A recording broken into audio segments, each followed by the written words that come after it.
여기서 보면 뒤에 교회 주변을 자꾸 또 배회하시는 분들이 가끔 눈에 띄어서 좀 힘들고 어려워도 예배드리는 일에 더 힘쓸 수 있으면 좋겠습니다. 오늘 이제 우리가 함께 말씀을 나누려고 하는 것은 다른 복음은 없다라고 하는 제목인데요.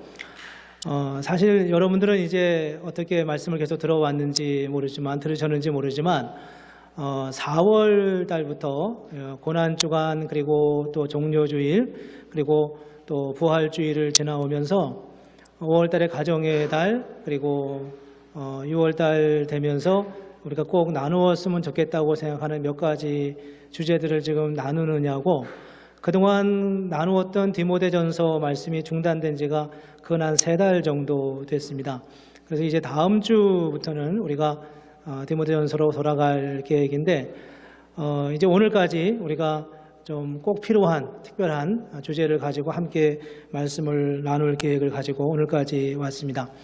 오늘 본문의 말씀은 이런 말씀입니다. 이제 사도 바울이 갈라디아라고 하는 그 지역에 있는 여러 교회들에게 편지하는 내용인데 이 갈라디아 지역은 바울이 1차 전도 여행 때 예수님을 만나고 그가 훈련을 받고 난 다음에 첫 번째로 복음을 전하기 위해서 상당히 여러 해 동안 본래 섬기던 안디옥 교회를 떠나서 바나바와 함께 복음을 전했던 그 지역이 바로 갈라디아 지역입니다. 바울이 복음을 전하면서 혹은 누구라도 복음을 전하면서 어느 교회든 어느 지역이든 마음의 어떤 열정과 교회에 대한 애정이 없었던 지역과 교회가 어디 있었겠습니까? 많은 갈라디아 지역은 바울이 1차 전도 여행 때 제일 처음에 갔을 때 선포했던 지역이었기 때문에 남달리 바울의 그런 뜨거운 마음이 많이 담겨져 있었던 그런 지역이라고 여겨집니다. 오늘 바울이 그곳에 복음을 전하고 난 다음에 얼마간 지난 다음에 이 갈라디아 지역에 있는 교회의 성도들이 복음에 대한 변질, 복음을 다르게 이해하는 이런 일들이 이제 생기기 시작했습니다. 그걸 보면서 바울이 굉장히 마음에 안타까움을 갖고 그러면서 그 갈라디아 교회에 편지를 하는데 바울의 편지들을 보면 대부분 그런 느낌을 많이 갖지만 상당히 거칠게 갈라디아 교우들을 향해서 편지하는 장면이 나와 있습니다. 3장 1절에 가면 어리석도다 갈라디아 사람들아 이러면서 이제 말씀을 전하거든요. 근데 오늘 본문에도 그런 내용이 여기에 있습니다.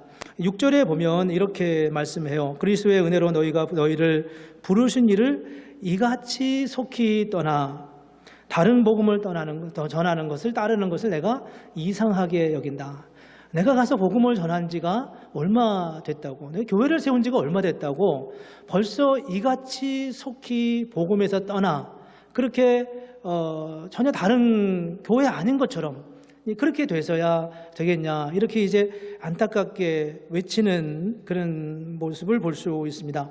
7절에 보면 다른 복음은 없나니 다른 어떤 사람들이 너희를 교란하여 그리스도의 복음을 변하게 하려 한다. 다른 건 없다. 다른 복음은 오직 하나밖에 있을 수 없다. 나는 이렇게 생각합니다. 나는 이렇게 해석합니다. 이런 말이 사실은 용납되지 않는다고 하는 그런 바울의 마음입니다. 8절과 9절에 가면 더 결정적인 표현들을 하고 있는데 이렇게 말씀합니다. 그러나 우리나 혹은 하늘로부터 온 천사라도 우리가 너희에게 전한 복음 외에 다른 복음을 전하면 저주를 받을지어다 라고 말씀합니다. 다른 복음을 전하면 저주를 받을지어다. 다른 복음은 없다는 거예요. 예수 그리스도를 만나고 우리의 죄를 고백합니다. 자기를 부정합니다. 예수께서 십자가에 죽으시고 그분의 은혜로 인하여 우리가 구원을 받았습니다. 우리는 우리의 구원을 위해서 행한 것이 아무것도 없습니다. 오직 예수 그리스도의 십자가의 은혜 외에 우리가 자랑할 것은 어떤 것도 없습니다. 근데 이러저러한 말들로 조금씩 말씀을 왜곡하고 복음을 왜곡하는 갈라디아 교회를 보면서 안타깝게 여깁니다. 사람들이 이런 말씀 듣기를 좋아한대요. 바울 선생님. 사람들은 요즘 이런 설교가 더 인기가 있대요. 요즘은 이런 추세랍니다. 교회는 이런 말씀이 더 주된답니다. 이런 말들을 아마도 바울도 들었을런지 모릅니다. 그때 바울은 이렇게 말합니다. 내가 사람들에게 좋게 하랴, 하나님께 좋게 하랴, 사람들에게 기쁨을 구하랴. 내가 지금까지 사람의 기쁨을 구하였다면 그리스도의 종이 아니니라 라고 말씀하고 있습니다. 바울이 여기서 말씀하는 다른 복음은 없다라고 하는 말씀이 무엇을 의미하는 것이겠습니까? 오늘 이 시대를 우리가 흔히 다원화 사회라고 말합니다. 다양한 사람들이 다양한 생각들을 서로 인정하고 함께 공유해 가면서 서로에 대한 관용을 가지고 살아가는 게 현대인들이 가지고 있는 가장 큰 미덕이라고 말하고 있습니다. 그런데 이런 사실 그 시대도 별반 다를 게 아니었는데 그런 상황에서 바울은 나로 말미암지 않고는 구원받을 수 없다고 하는 예수 그리스도의 말씀을 깊이 강하게 강조하면서 복음을 다시 한번 그들에게 각인시켜 가려고 애쓰는 모습을 보여주고 있습니다. 우리가 예수를 믿으면서 성경도 묵상하고 기도도 하고 또 우리의 믿음이 좀 더 깊어지려면 믿음으로 살았던 많은 믿음의 선배들이 쓴 개인의 어떤 신앙 간증이나 또 신학적인 혹은 신앙적인 도서를 읽으면서 우리의 신앙의 지평을 넓히는 것은 매우 유익하고 좋은 일이긴 합니다. 그렇지만 그런 일들이 때로는 우리로 하여금 적당하게 여러 가지 생각들을 얼머부려서 버무려서 마치 모든 것을 다 수용하는 양 그렇게 생각하는 생각들이 가지고 있는 위험에 대해서 경고하고 있습니다. 오늘 이 말씀을 전하게 된 이유는 사실 여러 주 전에 한 가지 이야기를 들었기 때문입니다.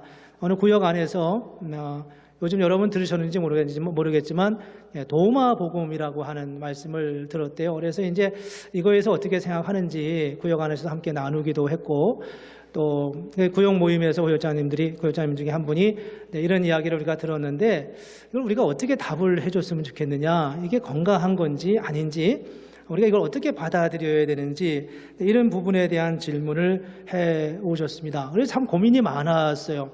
어떻게 누가 그런 얘기를 하셨어요? 이렇게 물으려니까 그것도 좀 그렇고 그러면 본인이 직접 목사한테 와서 이야기를 하실 수도 있는데 그러면 제가 개인적으로도 같이 말씀을 나눌 수 있고 요즘 두 분과 함께 주중에 개인적으로 성경 공부를 하는데 얼마나 좋은지 몰라요. 한 1시간 반, 2시간이 시간 가는 줄 모르고 이렇게 같이 말씀을 나누는 그런 시간을 갖고 있습니다. 여름방학 동안은 제가 가능할 것 같아요. 혹시 개인적으로 성경 공부를 하기를 원하시는 분은 저한테 오시면 제가 시간을 낼 용의가 있습니다. 근데 이제 아마 그렇게까지는 하기가 조금 좀 조심스러웠던 것 같아요. 대개가 이제 많은 분들이 그렇게 생각을 해요. 목사에게 이 얘기하면 담임 목사가 싫어할 거야 이런 생각들 합니다. 근데 저 절대 싫어하지 않습니다. 뭘 이렇게 하지 말라고 하는 것도 없고 저는 마음이 굉장히 비교적 넓은 편이에요. 얼굴만 봐도 느껴지지 않습니까? 굉장히 관용한 현대인의 가지고 있는 표상 중에 한 사람이라고 저는 생각합니다. 그런데 그러면 도마 복음 어떻게 생각하냐? 결론적으로 먼저 이야기하면 그거 별로 안 봤으면 좋겠습니다. 제 마음이 관용적이라도 그게 그렇게 여러분에게 큰 유익이 되지 않는다고 생각합니다. 근데 그 이유를 함께 좀 나눠봤으면 좋겠습니다. 꼭 도마복음만이 아니라 성경에서 꼭 신약 27권, 구약 39권, 전체 66권 이 말씀에 아주 교회 역사는 집요하리만큼 거기서 떠나는 것에 대해서 굉장히 강하게 제재를 가하고 그래서는 안 된다고 하는 말씀을 지난 2000년 동안 강조했습니다. 그게 왜 그런지 그거는 정말 고대 시대의 그리스도인들은 교회 지도자들은 그것을 지키기 위해서 자기 생명을 버렸어요. 그걸 지키기 위해서 자기 목숨을 버리고 말씀을 사수하려고 애를 썼습니다. 그게 무엇 때문인지에 대해서 우리가 한번 깊이 생각을 해볼 필요가 있는데 사실은 이제 이 주제에 대해서 세미나를 한번 해서 한 2시간 정도 해야 되나 이런 생각을 사실 했어요. 왜냐하면 이걸 한번 같이 나누려고 하니까 시간이 이게 만만치 않게 들겠더라고요. 오늘은 그냥 아주 단편적인 부분에 대해서 우리가 나누게 되고 왜 그런 고민을 해야 되는지에 대해서 생각해 보려고 합니다. 여러분 창세기 3장에 보면은 하와가 뱀의 꼬임을 받아서 선악을 알게 하는 나무의 실과를 먹는 장면이 나와 있습니다. 그 자체는 여러분 우리가 너무 잘 알죠. 그 내용을 우리가 조금 더 실감 있게 조금 더 그 상황에 좀 더 들어가서 어떤 상황이 어떤 식으로 대화가 오고 갔을까를 좀 더 생각해 보면 좋겠습니다. 이건 제가 덧붙인 이야기지만 어느 날 뱀이 하와에게 찾아왔어요. 하와야, 하와야, 너 정말 이쁘구나. 이렇게 말. 정말. 이러면서 이제 갑자기 대화를 한 게 아닐 테니까 이런 대화를 했을런지도 모르죠. 근데 어느 날 뱀이 하와에게 이렇게 질문합니다. 하와야, 하와야, 하나님이 너희들에게 정말 동산에 있는 모든 나무의 실과를 먹지 말라고 하셨니? 이렇게 질문합니다. 동산에 있는 모든 나무의 실과를 먹지 말라고 하셨니? 사실은 어떻습니까? 사실은 하나님께서 동산 중앙에 있는 선악을 알게 하는 나무의 실과를 먹지 말라 이렇게 말씀했어요. 근데 이 하와가 뱀의 그 말을 들으면서 무슨 생각이 들었겠습니까? 하나님에 대해서 약간 오해하고 있는 뱀의 마음, 하나님을 굉장히 스트릭하게, 굉장히 고집스러운 어떤 할아버지 같은 이미지로, 어쩌면 여러분 중에 저를 그렇게 생각하는 사람이 절대 없었으면 좋겠는데 혹이나 그런 사람이 되면 마음을 푸세요. 마음을 그렇지 않습니다. 하나님에 대해서 그렇게 생각하고 있을 그런 느낌이 그 말씀 속에 들었어요. 그래서 이제 하와가 뱀에게 이렇게 말합니다. 아니야. 하나님은 그렇게 말씀하지 않으셨어. 어쩌면 이런 말을 청구하셨을지도 모르요. 하나님은 그런 분 아니야. 동산에 있는 모든 나무의 실과를 다 먹을 수 있는데 다만 동산 중앙에 있는 나무의 열매는 먹지 말라고 하셨어. 그거는 먹지도 말고 만지지도 말라고 했어. 만일 그 열매를 먹으면 죽을 수도 있대. 이렇게 말했습니다. 이 말의 흐름을 한번 잘 생각해 보십시오. 뱀은 하나님에 대해서 원래 대적자입니다. 뱀은 사단의 모습으로 사단이 말을 통해서 이제 말하고 있는 것 아니겠습니까?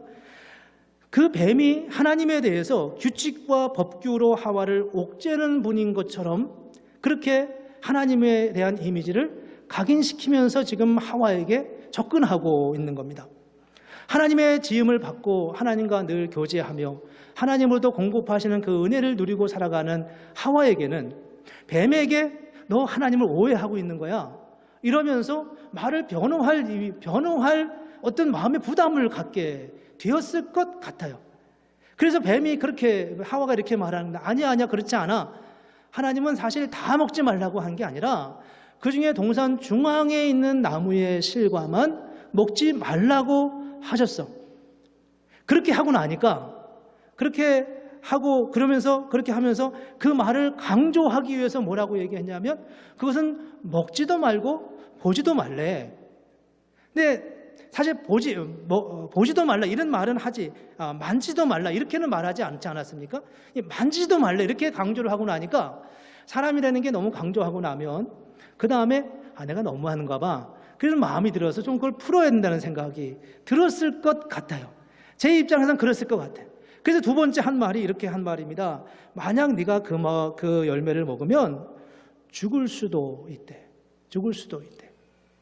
하나님은 반드시 죽으리라라고 말했는데 앞에 걸 강조하다 보니까 뒤에 말에 죽을 수도 있대 이렇게 말을 해버렸어요. 이때 뱀은 그것을 노렸을 것 같아요. 뱀이 그에게 나와서 이렇게 말합니다. 아니야 한번 먹어봐. 괜찮아 죽지 않아. 걱정하지 마. 네가 말했잖아. 죽을 수도 있다고. 죽는다는 말이 아니잖아. 너가 말했잖아. 만약 하나님이 너를 그거 먹는다고 죽는다고 하면 하나님은 그렇게 가혹한 분이라는 말이 되고 설마 너를 죽이겠냐? 하나님 너를 만드셨는데 하와가 스스로 한 말을 뒤엎을 수가 없는 상황이 되어버렸어요. 그건 내가 내뱉은 말에 의해서 내가 뒤엎을 수 없으니까 그 상황 속에서 뱀에 의해서 그 뱀이 강권하는 그 말을 거절할 수가 없는 상황에 이르게 됐고, 어떻게 보면 그러면서 자기 생각도 바뀌어갔죠. 먹어서는 안 되는 것을 보암직도 하고 지혜롭게 할 만큼 탐스럽기도 한 나무라는 생각으로 자기 합리화가 되면서 그 선악을 알게 하는 나무의 열매를 먹게 되었습니다. 여기서 우리는 그 작은 차이가 가져오는 사람들의 생각의 변화와 사람을 미혹할 때 그 미혹이 어느 정도 수준에서 우리에게 다가오는지를 보여주게 됩니다. 우리는 그 쉽게 이길 수 있을 것 같지만 사실은 그렇지 않다는 거예요. 그 사람의 말을 내가 반박하는 것은 문제가 아닌데, 내가 내 입으로 뱉어놓은 말을 반박하는 것은 뒤엎는 것은 쉽지 않은 거예요. 내가 내 입으로 그렇게 말했거든요. 죽을 수도 있다고요. 너 그거 먹으면 죽을 수도 있어. 그건 안 죽을 수도 있다는 말 아니에요? 너가 그렇게 말했잖아. 이렇게 말하면서 그 말에 뒤집을 수 없는 상황이 됐고 결국 그 상황까지 이르게 되는 것을 보여주고 있습니다. 오늘날 교회가 많은 그 이단적인 그리고 잘못된 교리를 전하는, 부족한 것도 물론 문제지만 전혀 잘못된 교리를 전하는 그런 교회와 또 그런 주장들이 참 많이 있습니다. 우리가 그런 것에 관심을 갖지 말아야 할 몇 가지 이유가 있는데, 첫 번째는 성경에서 그렇게 말씀하기 때문입니다. 요한 2서 10절과 11절에 보면 이렇게 말씀합니다. 누구든지 이 교훈을 가지지 않고 너희에게 나아가거든 그를 집에 들이지도 말고 인사도 하지 말라 그랬어요. 들이지도 말고 인사도 하지 말라. 다른 데 관심 갖지 말라고 말씀하고 있습니다. 교회에서 드리는 예배에 열심을 다하고 함께 믿음의 공동체 안에서 교회를 통해 주시는 하나님의 은혜를 누리는 것에 집중하라고 말씀하고 있습니다. 이렇게 사사로운 잘못된 가르침에 귀를 기울이지 않아야 될 두 번째 이유는 그것이 우리의 신앙에 절대로 유익을 주지 않기 때문이라는 겁니다. 흔히 세상에서 교단에서 이단이나 사이비로 판명된 교리나 그런 주장에 우리 관심을 가질 때가 있어요. 저는 별로 관심이 많지는 않습니다. 신학교 다닐 때 이단을 연구하려고 하는 사람들도 있고 하는 걸 봤는데, 저는 그런 마음이 안 돼요. 왜냐하면 하나님의 말씀을 읽는 것만으로도 우리에게 그렇게 벅차게 그 은혜 안에 있기 때문입니다. 여러분, 한국에 이단이 얼마나 많은지 아십니까?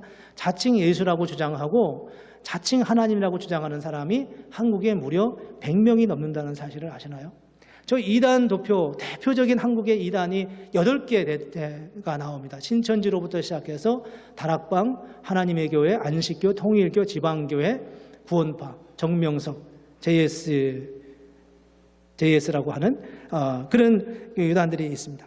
저런 것들이 우리에게 아무런 영적인 유익을 주지 않는다는 거예요. 그리고 세 번째 문제는 그런 것을 들었을 때 우리가 오히려 혼란에 빠질 가능성이 참 많이 있습니다. 혼란에 빠지는 겁니다.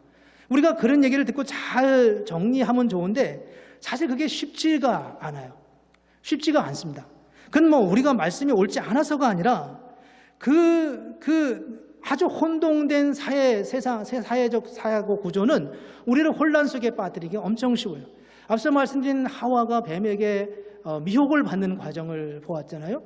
내가 내게 넘어지는 거예요. 그 사람이 나를 강권하는 게 아니라 내가 스스로 뱉어놓은 말에 의해서 내가 스스로 그렇게 빠져들어가게 됩니다.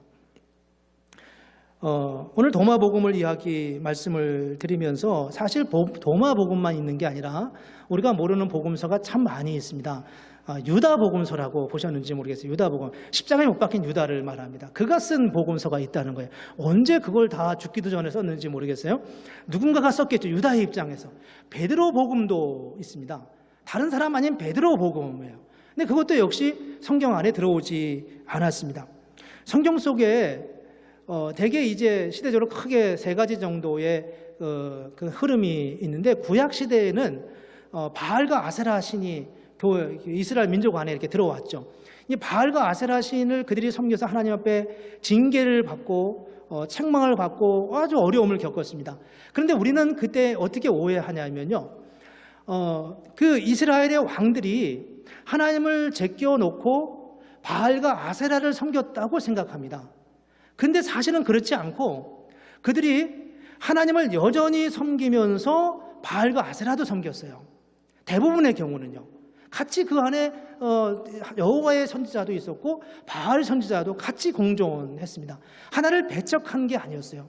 그래서 이 구약시대의 이 상황을 종교 혼합주의적인 성격이 다분히 있어요. 근데 신약시대에 오면은, 고대 교회 시대에 오면은 영지주의라는 게 있습니다. 영지주의는 이제 관심 있는 분들은 익숙할런지 모르겠는데 일반 백과사전에 보면은 영지주의를 이렇게 설명했어요. 고대에 존재하였던 혼합주의 종교 운동 중 하나다, 이렇게 말했습니다. 고대 시대에 존재했던 혼합주의 운동의 하나다. 영지주의는 굉장히 다양한 특징들을 가지고 있는데 그 중에 하나가 뭐냐면 영지라는 게 영적인 지식을, 영적인 깨달음입니다. 뭘 깨달을 때 우리에게 구원이 있다, 이렇게 강조하는 거예요. 영적인 부분, 눈에 보이지 않는 세계를 더 중요하게 생각하는 겁니다. 우리도 그런 생각을 가지고 있어요. 어떤 경우는요. 그렇지만 성경은 결코 눈에 보이지 않는 세계가 눈에 보이는 세계보다 더 거룩하거나 더 깨끗하다고 말하지 않습니다. 성경은 동일해요. 육과 몸이요. 하나님, 그래서 이 영지주의자들은, 영지주의적인 영향을 받은 사람들은 세상을 창조하신 구약시대에 나오는 그 여호와 하나님을 천한 하나님이라고 생각해요. 왜냐하면 물질을 창조했기 때문에 그렇다고 생각하는 거죠. 요한복음 1장 14절 말씀을 여러분 기억하시죠?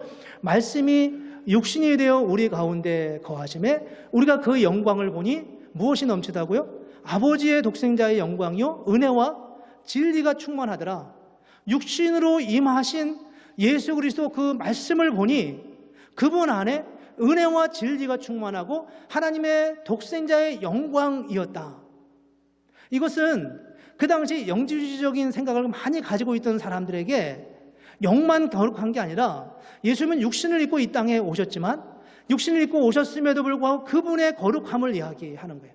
영지주의자들은 예수님 십자가에 못 박혔을 때 예수님이 몸은 남겨두고 영만 떠나서 부활했다고 그렇게 주장하죠. 사실은 하나님은 우리의 몸도 거룩한 겁니다. 우리의 몸도 거룩하고 우리의 영도 거룩하고요. 이 말은 육과 세속과의 관계와는 다른 의미입니다. 이제 세 번째, 21세기가 되면은 이제 포스트 모더니즘 시대가 오죠. 이 포스트 모더니즘 시대가 되면 가장 큰 특징 중에 하나가 절대적 진리를 부정하는 것입니다. 어떤 것도 절대화될 수 없다. 모든 것 다 상대적이라는 거예요. 내가 예수님이 나의 십자가에, 나는 예수님을 믿고 오직 예수님으로 인하여서만 구원을 받는다라고 주장하고 그렇게 믿으면 오케이, 당신은 그렇게 믿어. 그렇지만 그걸 나한테까지 요구하지는 마라. 이렇게 말하는 게 이제 21세기의 포스트 모더니즘의 생각들이에요. 다양한 생각, 다양한 것들을 받아들이고 함께해 가자라고 하는 게 포스트 모더니즘의 특징이죠. 합쳐가는 것입니다. 그래서 이제 구약시대의 종교 혼합주의와 신약시대의 영지주의와 지금 이 시대의 포스트 모더니즘이 어떤 면에서 일치되냐 하면 모든 걸 다 섞어버리는데 일치가 돼요. 모든 걸 다 그냥 좋은 건 다 흡수하자, 이렇게 말하는 겁니다.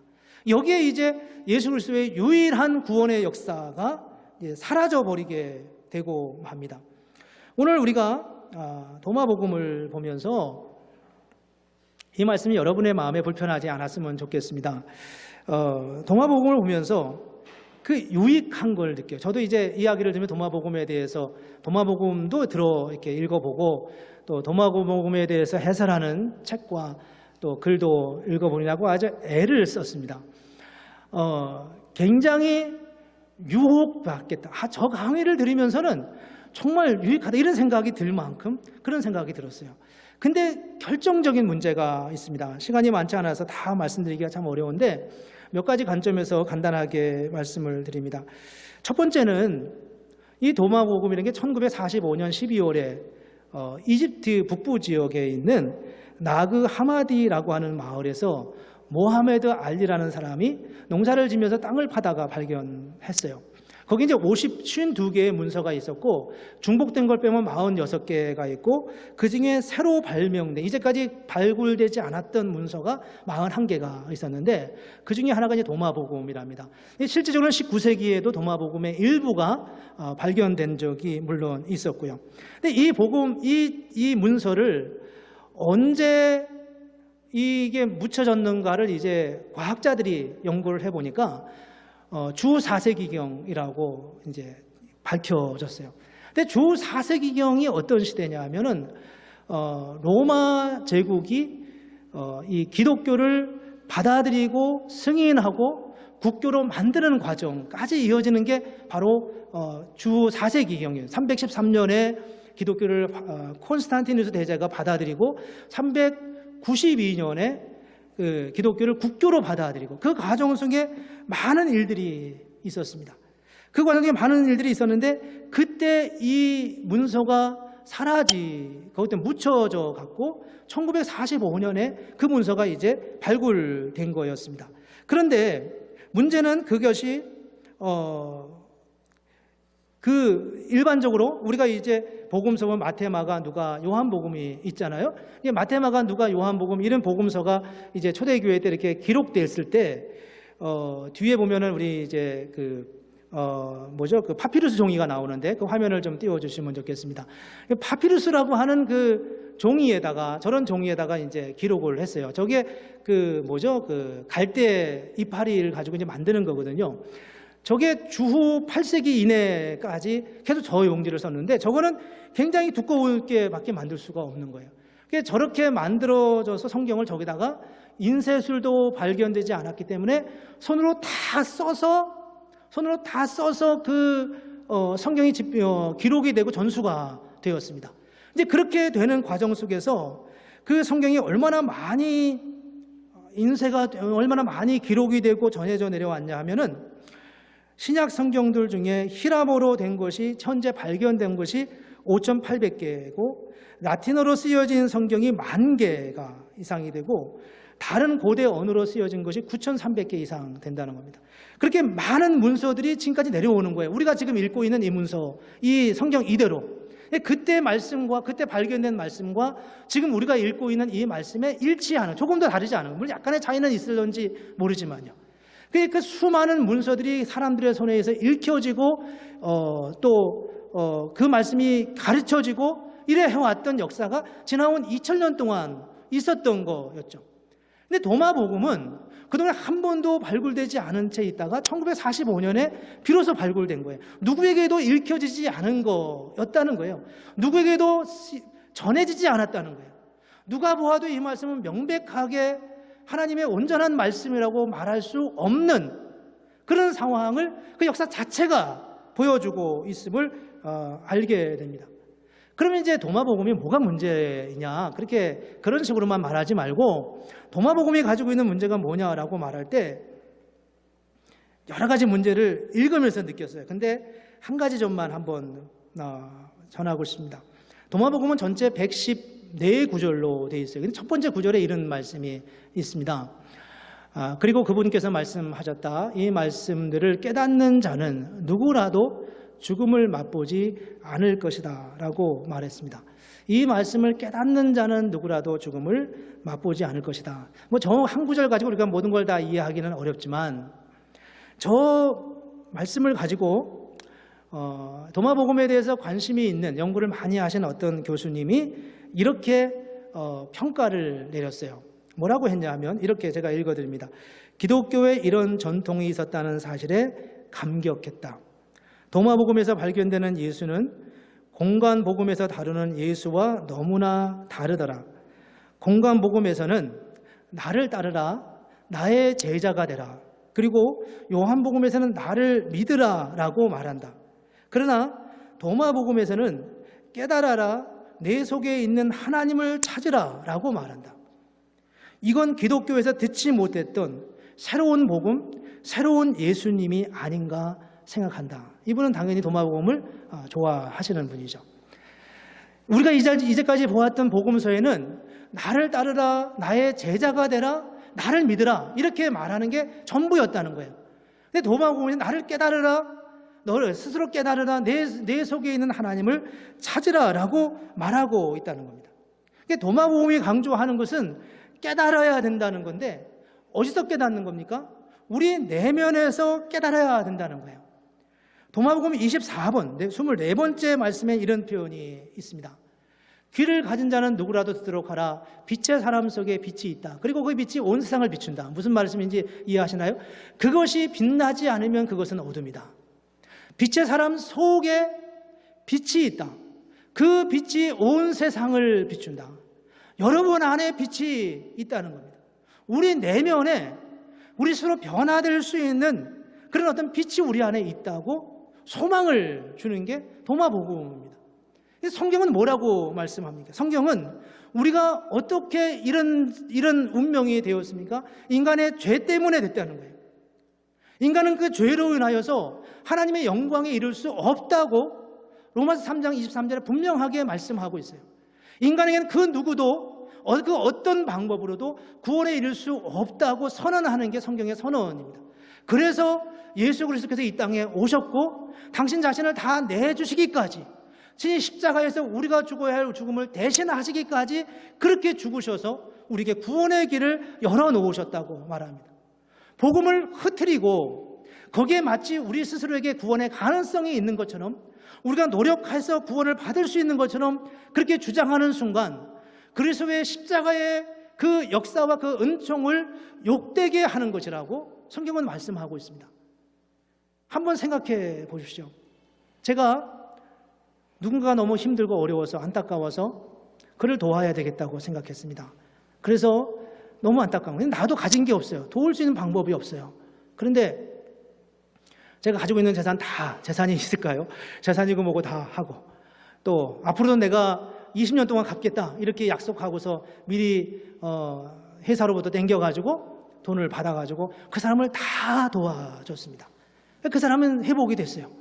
근데 나중에 그 사람이 다니면서 이렇게 얘기하는 거예요. 내가 다른 방법도 있었는데 내가 다르게도 살 수 있었는데 그분이 도와줘서 내가 했다. 이렇게 말하면 이 도와준 사람은 어떤 마음이겠습니까? 예수님은 오직 이거 외에는 다른 길이 없다는 거예요. 그분이 하나님 아니십니까? 그분이 하나님 아들 아니시냐고요. 그분이 어떤 분이십니까? 그분이 인간의 몸을 입고 이 땅에 오셔서 우리를 위해 십자가에 죽으셨다고 말씀하고 있어요.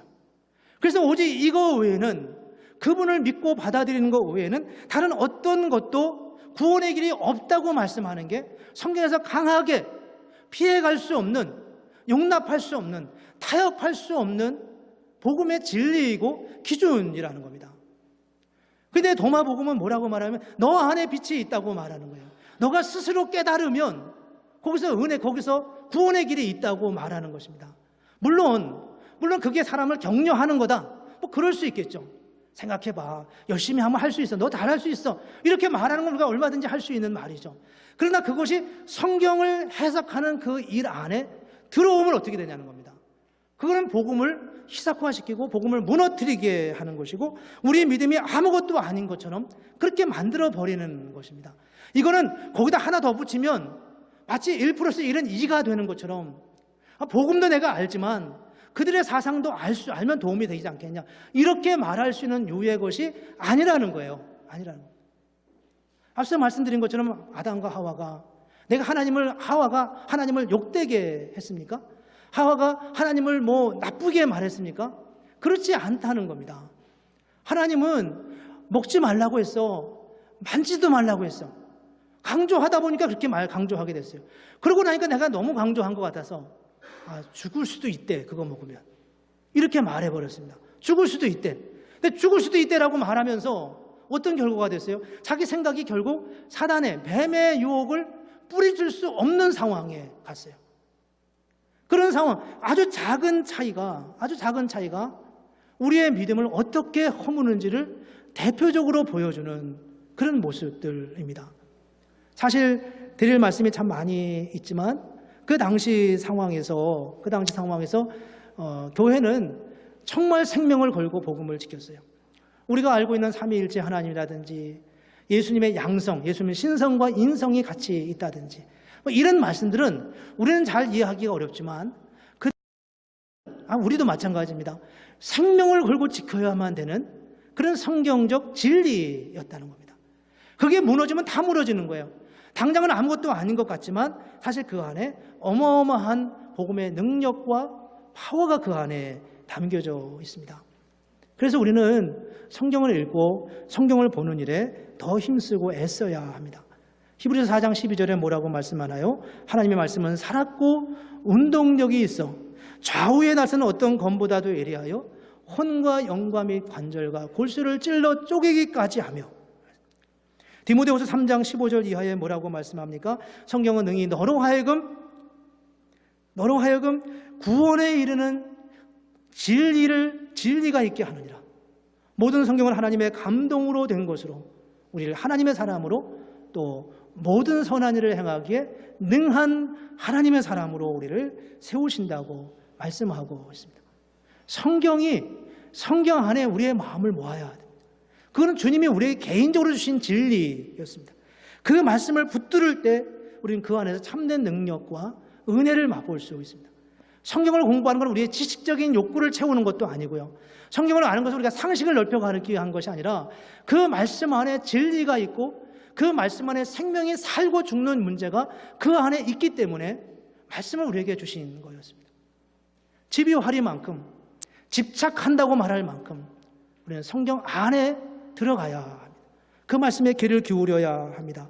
그것만이 저와 여러분의 영이 살고 참된 하나님의 은혜를 누리는 복된 길인 것입니다. 여름방학 지나오면서 개인적으로는 다 여러 삶의 상황이 다르지만 이 기간 동안 우리가 개인적으로도 그렇고 또 교회적으로도 말씀을 읽고 묵상하고 그 말씀을 더 깊이 묵상하며 그 안에서 하나님이 우리에게 주시는 은혜를 누리고 그리고 그 안 가운데 정말 놀라운 말씀을 발견할 때마다 무릎을 치며 하나님 오늘도 내게 이 말씀을 깨닫게 하시니 감사합니다. 옆에 있는 사람과 함께 나누고 간증하고 그리고 그 말씀을 힘입어 또 힘을 내어서 또 한 주간 그렇게 살아가면서 하나님의 은혜를 누리는 그런 하나님의 사람들, 그런 교회가 돼야 하지 않겠습니까? 오늘 저와 여러분 가운데 그런 은혜가 있고 그런 마음의 흐트러짐이 없이 말씀 가운데 거하는 그런 하나님의 사람들 되시기를 주님의 이름으로 축복합니다. 기도하겠습니다. 이 시간 우리 같이